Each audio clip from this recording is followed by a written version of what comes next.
Ayan guys, hulaan nyo ko ano niluluto ko. Ito yung dinner namin. Wow. Pinakbet. Yung sahog niya, karne guys. Oh. Namiss ko kasi mag-ulam ng pinakbet. Kaya yan, nakapagluto ng wala sa oras. Umuusok-usok pa. Wow. May ampalaya, talong, okra.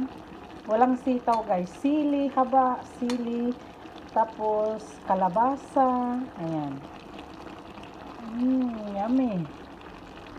Anong ulam nyo guys? Sa amin itong ulam namin, pinakbet. Pinakbet is real. Tapos, nilagyan ko ng 5 pirasong kamatis. Andun sa ilalim niya guys yung mga sahog niya.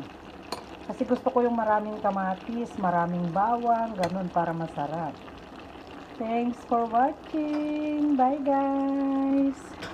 Kain tayo, magulam tayo ng pinakbet. Masarap ang gulay. Takpan na natin para maluto guys.